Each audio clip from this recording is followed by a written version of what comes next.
Hello, thank you all for being here. I want to tell you about my experience living in a stateless society through the example of the refugee camp here in Makhmur in southern Kurdistan. So I will do a general overview of different aspects of society and politics, and then focus more on my projects and on the economic and ecological aspect, which is what I'm mostly working on.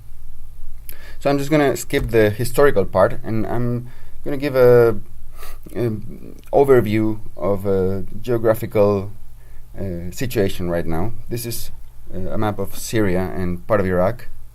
In Syria, this red part is controlled by the state, by the Syrian state. Black and green are jihadist groups. Dark blue in the south is Israel. Light blue in the north is a mix of Turkey and jihadist groups. And finally, orange here and yellow is free land. It's I was going to say stateless democracy, but that's redundancy. It is not only a democracy, it's the only democratic country in the world right now. It's the Northern Federation of the Federation of Northern Syria, also known as Rojava. They also have this little part here, so this border here doesn't actually exist anymore. And in Iraq, we have a different situation. We have the pink controlled by the Iraqi state. Orange is free land. And yellow is not free land. Yellow is controlled by the southern Kurdistan regional government, which is like a state. And it's a very corrupt state, very nasty, promotes terrorism, etc. So not nice at all. So if we zoom in here, this area, what we see is next to the city of Makhmur, we see a small patch of free land right between the borders of Iraq and southern Kurdistan. And if we zoom in again, we see this town. This is called Shahid Rustem Judi, but we're just going to call it Makhmur for now. It is actually a refugee camp built 20 years ago. It's home to 13,000 Kurdish refugees, and they live in a very, very bad situation. First of all, the land is very arid, the weather is very harsh, very dry, very hot. In summer they easily reach 55 degrees.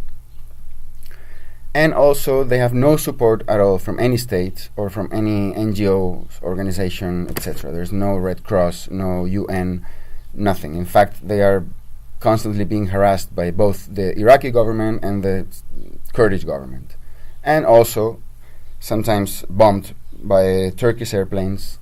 They are being attacked by ISIS, etc. So, in this situation, they have not only managed to survive, they have done something really remarkable. They have turned this landscape into this. This town is the only place in hundreds of miles around where there are actually trees.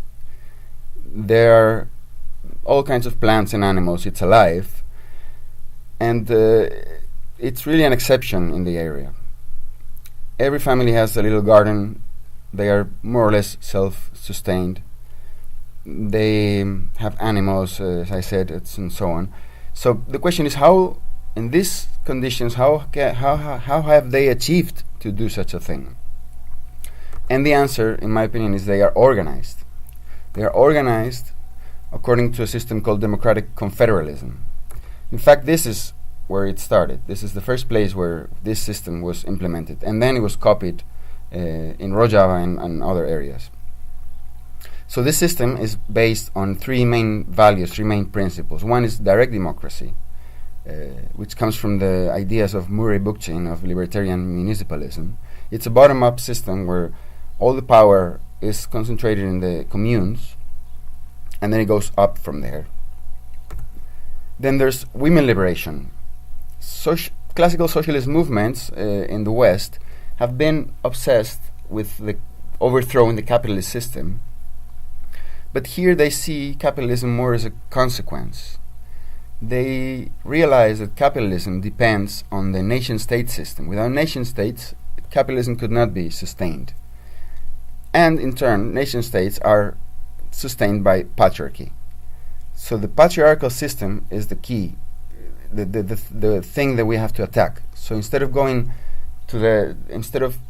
up to the upper structures, they go to the core of the problem. They go to the way families are organized. So the idea is that by ending patriarchy, all the rest will fall. And finally, social ecology, that also comes from Murray Bookchin and farther away Kropotkin and so on. They dream of what they call a natural society, which is similar to what there was 5,000 years ago, before the rise of states.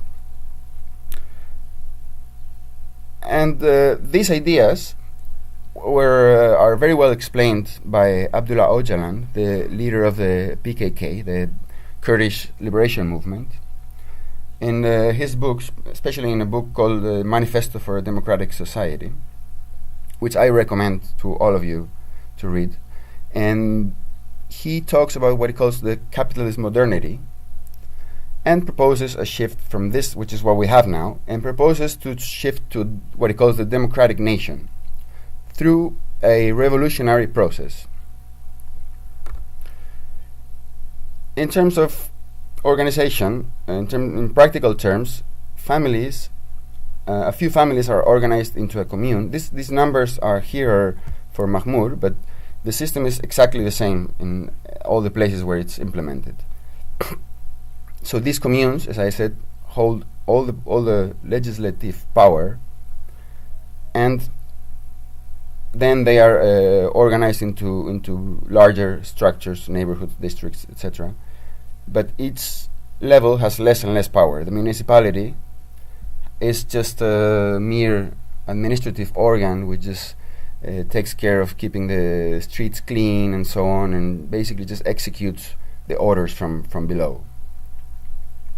These levels, or parliaments, they all work the same. It's a fractal system.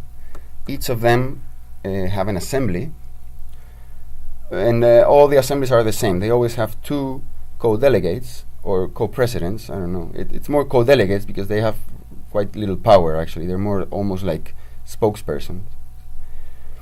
And these two co-delegates are always one man and one woman. They decide by consensus. Voting also happens, but it doesn't mean it's the rule of majority. Voting is just a useful tool to make things easier. And there's always have to be representation. At least 40% of the assembly have to be women in order for it to be legitimate. Also, minorities have to be represented. In this case, there are no minorities, but because everybody here is the same ethnicity, the same language, the same religion. But in other places like Rojava, they always have a representation. Let me give you a small example. I was in a meeting in Rojava of a students' or association, a couple hundred people, and they were electing their representatives. They were electing there were 5 delegates. It was 5 in this case. So the delegates, the people who ran for it, they just stood in front of the crowd. People raised their hands, and the ones with most votes got elected. So they got elected. It was all fine, and the assembly was over. People were getting ready to leave. And then someone said, no, wait, sit down. We have elected 5 Kurds. This is wrong. We should have at least 1 Arab in the group. And someone else said, no, Arabs are oppressing us. They invaded us. They are forcing their culture to us. They are bad. They started saying a lot of stuff about them. Then someone said, no, this is racist. Arabs are good, and blah, blah, blah. And there was this debate which was apparently no solution. There was no consensus possible. So what they did is they turned to the book. Someone said, no, wait. Apo is this guy, Apo is short for Abdullah, said that we have to respect minorities. He said this and this and that. So that was the end of the discussion. They repeated the election, and actually 2 Arabs were elected and 3 Kurds. So Yeah, so apart from the assemblies, they also have a special kind of assembly, which they call tekmil, which is also a very key aspect of revolutionary process. It's not just for parliaments or for political structures, it's for every group of people that work together or just live together. Every night or every few nights they have a short assembly where they sit down together in a calm way, and it is a safe space for critique, for criticizing each other or criticizing themselves.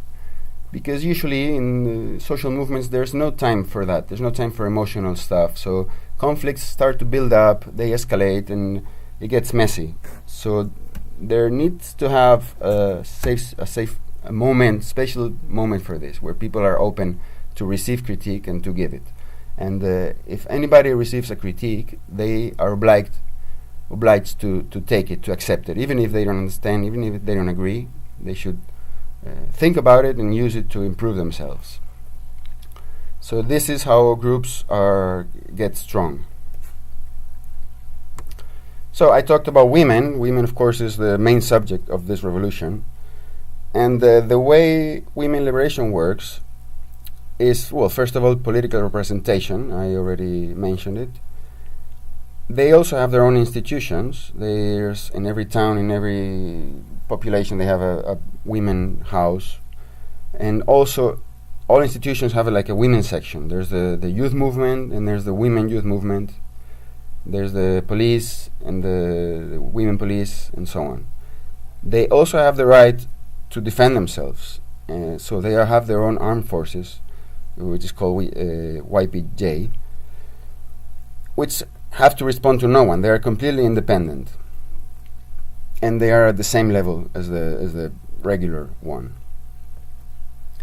And also there's genealogy. Genealogy is like some kind of scientific approach to women that tries to understand what a woman is, what means to be feminine, what is the role of woman in society, and so on. It's this approach to women liberation is very, very different from the typical feminist movement of the West. And I also recommend you to read more about it. So apart from the territorial aspect, there are committees or institutions. The most important one is the People Parliament, which takes care of general stuff that doesn't fit into a particular committee. Then there's the Economy Committee, Health, Women, Youth, etc., etc. The Self-Defense Committee. The self-defense is also an interesting thing. In Makhmur they have the army defending the borders of the town from external attacks. Then they have some kind of police force inside, which is called Asaish. And in Makhmur they don't have it, but in other places what they have is neighborhood patrols, neighborhood brigades made of civilians who receive a little bit of training, and they are in charge of protecting their own neighborhood. And these groups don't have to answer to anyone except for the commune. So it's funny that they don't have ecology committee. They say, well, ecology is a transversal issue. It is everywhere, and every committee has to have a ecological mindset, so we don't really need one. And it's true, they live in a very respectful way with nature. They live, at least here in Makhmur, they live close to this natural society that they talk about. It is forbidden to kill wild animals. There's different aspects of it. But in my opinion, ecology is the least developed part of the revolution. There is still a long way to go, and it's maybe the only part in which us Westerners, internationals, have something to teach, because here I came mostly to learn. I came to learn how a revolution is done, and I am learning, but I also feel with this ecology part that I also have something to teach. So that's why also I'm here to help with that. So apart from the committees, which are permanent institutions, they also have work groups that are created in order to solve a specific problem, and then they are dissolved.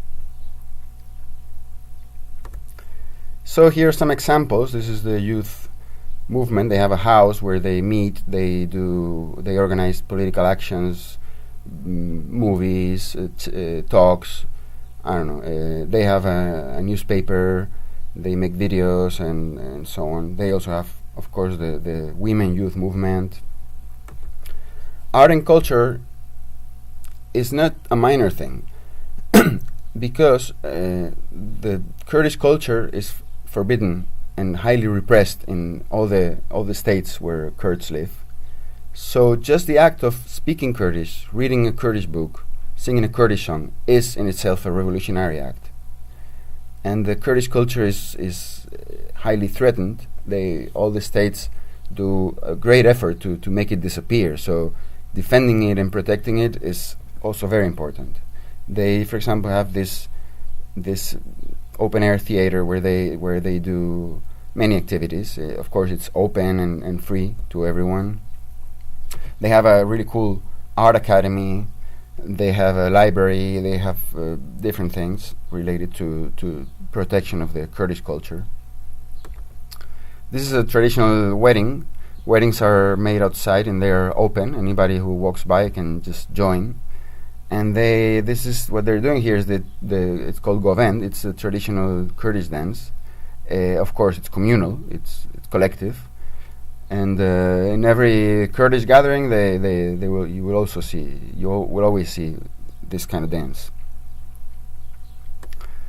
Education is another key aspect because the real revolution is as I said, ending patriarchy and ending the feudal mindset that's been here for many, many centuries. And you cannot end that by making laws or by military action. You have to do it with education, through several generations, with a lot of patience, with a lot of respect.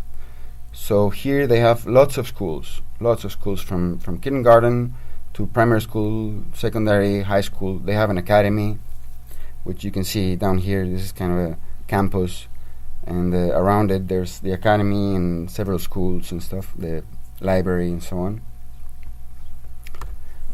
Sports are for relaxing. They are not competitive. They are just for fun.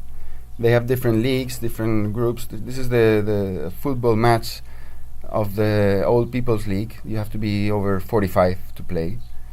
And it's very popular. All the town comes to watch it, and they have a good time. They laugh at the players because they're not so good, and they laugh a lot. They have a really, really good time, and this is also very good for relaxing. The health committee works very well here. They just recently opened a hospital which is 100% self-financed and self-managed, so they don't have to depend on the state health system. This is a very strong point towards autonomy and sovereignty. This is me working in the lab. I'm also working, helping with that. And finally, about economy, for me, economy and ecology, I put them together because it's part of the same thing. But in order to understand economy, you have to understand communal life. Everything here is collective. The people eat together, they sleep in the same room, they do everything together. There's no private rooms, for example, not even private beds. There's just like a bunch of mattresses on the floor, and you just pick one and use it. Also for the food, you can just walk into any random house, and if they're eating, they will just sit you on the table without asking any questions. They will give you their food, they will give you their house, and you're supposed to do the same. So you don't ask how many people are for dinner. You just cook a lot, and because you don't know if somebody's going to show up. So that means that there is no hunger at all in Kurdistan, and no homeless people at all. Zero homeless people here. So how are things produced here? Well, big part of the economy is self-production. Families produce their own stuff. and they just give away whatever they have left over. They share everything. For example, they have chickens. Here the chickens are outside. They are all day out in the street, nobody's watching them, and at night they just go home by themselves. And this reminds me, I talked before about self-defense. I'm thinking, like, here nobody would even think about stealing a chicken, for example, because people here know each other. They talk to each other. They have a very strong social network. They spend long time talking to each other and knowing each other. So if somebody were to steal a chicken, he would be caught for sure. Anything you do, anything that happens, in a matter of minutes, the whole neighborhood knows. So the point is, if people know each other, there is no need for police. So going back to the point, another way things are produced is by cooperatives. Cooperatives is not just the way we think about them in the West. It's a whole part of the communal economy. People don't just work together. They live together. They make decisions together. It's almost like a commune. And also, of course, there's private property. One of the main obstacles to the creation of cooperatives is the mentality, is this feudal patriarchal mentality. People are ready to work 12 hours in the sun, but they are expecting to be told what to do. It's not that they're lazy, but they don't have this mentality of self-managing their stuff. So they are not, many people are not ready to innovate, to think about new things. And the people who are, like this guy here, they quickly become rich. They can build a big company. They can hire people, and nobody's going to take this big business from them, because of course we don't like private property. We want to eradicate it, but never by force. It doesn't work by force. There are no expropriations. If you have a business, nobody will take it from you, but probably somebody will come and try to convince you to make a cooperative, to become a cooperative. And then you will say, well, I tried, but people don't want to come to assemblies. Let's say, well, we all know the story. So again, this is changed slowly through education. So this is about how things are produced, but then there's the next step, how things are exchanged, how they are traded.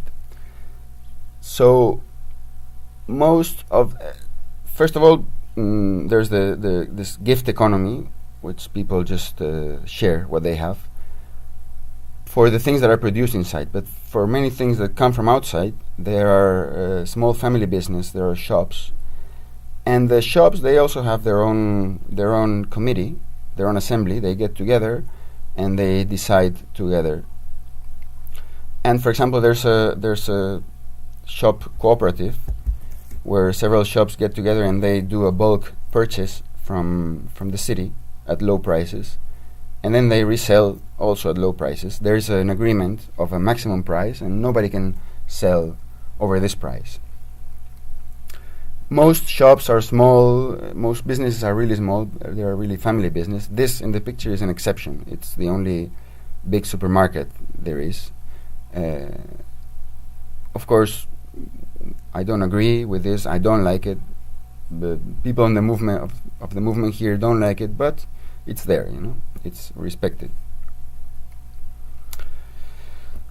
So talking about commerce is tricky, because when you want to do commerce, you need to use money, and money, as we know, is evil. It's pure evil. It's the cause of all the problems of the world. We want to end it.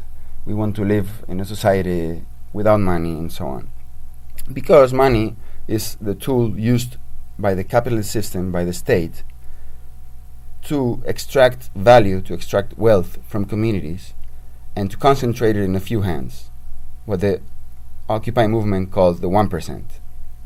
This is why it's called extractive economy. But things are not so simple. First of all, there are different types of money. There's centralized money, which is made and controlled by state, by banks. And there's also decentralized money, which is controlled by the laws of offer and demand.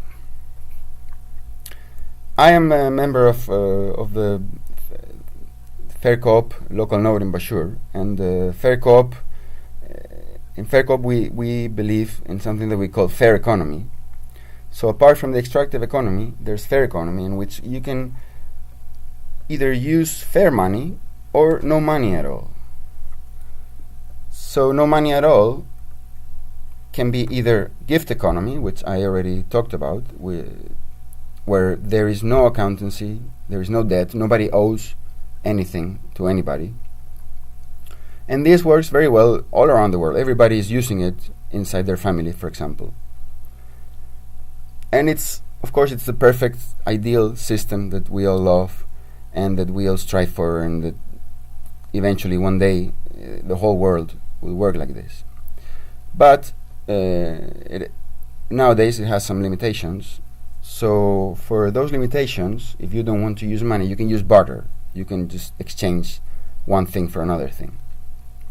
But of course, this also has some limitations, and it requires a strong trust network, and there are things you cannot use with barter. So in this case, you have to go one step further and use social currency, which can be local currency. Local currency is called local because it only works inside a community, inside a certain town or whatever. So this is a very good system to ensure that the value doesn't leave the community. All the trade is done inside the community and is not extracted from it. Also, if you instead of products, you are exchanging services. For example, you are working for something. You can sell your time. You can use time as a currency, and there are countless examples of time banks all around the world. And finally, if you need to import or export things from outside your community, from outside your trust network, then you need something that works all around the world. You need a global agreement, or you need some money that works everywhere and it's worth the same everywhere. So for this, we use cryptocurrencies. There are several fair cryptocurrencies, but we use Faircoin, and personally I think it's the best one for several reasons. It's ecological. It requires very little energy to be managed. It's democratic. It's decided, its value and the way it works is decided in open assemblies in which everybody can participate. It's also based on very strong ethical values of cooperation and other ethical values like that. And it's mostly used for cooperatives and fair businesses. There are other cryptocurrencies which are outside this fair economy, and the topic is very extensive and very interesting, but for now we can leave it here. But of course, changing the money system is not enough. Well, first let me tell you about Makhmur. As I said, they have gift economy. A big part of the economy is gift economy, and for the things from outside, they use fiat money. They use Iraqi dinar. There are no signs of barter. There's probably barter, but I haven't seen it. And there is no local currency, or no time banks, and no cryptocurrencies at all. So the thing with this is we don't have to choose which system we use. We have to use all together at the same time, because we are in a transition process. And we cannot just jump from Iraqi dinar to gift economy. We cannot go to a car shop and buy a car and expect it to give it to us for free. But we maybe can get it for Bitcoin, and eventually maybe we can get it for Faircoin, and so on and so on. So it's a ladder in which we have to go step by step, But our job is always to push towards the most fair option. But, as I said, changing the money system is just one part of it. Eventually, we have to own the car factory. We have to own the means of production. It's a political matter. It's a matter of sovereignty. And the first thing is land. We have to own the land, because land means food. In Makhmur, there's very, very little available land, so they have to come up with creative solutions like vertical gardens and so on. Another topic is water. Here there is plenty of water. There are over 800 wells. Every 3 houses, more or less, there is a well that they share. But this water is not for drinking. It's for the garden, for washing. For drinking water, they depend on the outside. They have a well outside the town, which is owned by the state, and which they store in these big tanks in the upper side of town. So this is a big threat to sovereignty. So another of the projects I'm working on is to be able to make our own drinking water. Housing. This picture is not from here, but this is another project. We want to build something similar to this, because a big problem here is that they depend a lot on plastic, and they depend a lot on cement. So with this technique, which is called earthback building, we don't use cement at all. We can, just by using local stuff like earth and stones and so on, we can build our own houses, which are also ecological because they require very little energy. And another thing is energy. Energy, of course, in a weather like this, you cannot live without electricity. It's just impossible. You cannot live without air condition, even if it's a primitive system like this. So we don't have a solution for this yet. Of course, everybody thinks about solar energy, but solar energy depends on batteries that are very expensive, and they're also not ecological. And finally, technology. This is a picture is a drone that we are gonna build. It's a self-made drone. We're gonna learn to make it. But especially in terms of communications, in terms of internet network, phone network, we completely depend on the state, and this is a big weakness. Fortunately, in terms of technology, big steps are being made. There's always the free hardware movement is quickly evolving. In fact, in Athens, for example, there's a group that are making their own satellites, and they are launching the satellites. So with initiatives like this, we will be able to have access to free internet eventually. So another one of my projects that I didn't mention in terms of food is that we are preparing a chicken farm, ecological egg production, which will be able to solve part of the dependency of food from outside, and also will be really good for ecology. It will be powered by solar energy. It will be managed by a cooperative.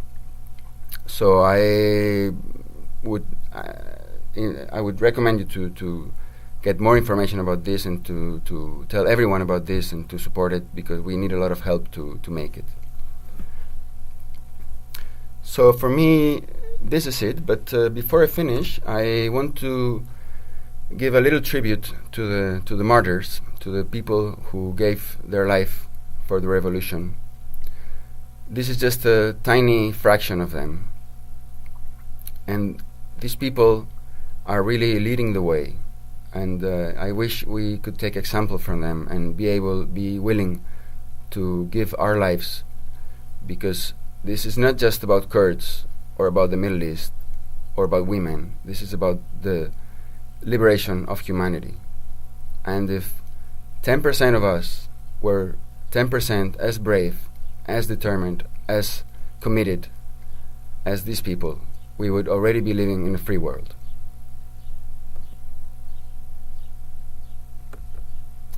That's it for now. I leave you with some contact details, and down here you can see the website for the chicken farm. So please go into the website and tell everybody about it. You can buy a share. One share is just $10.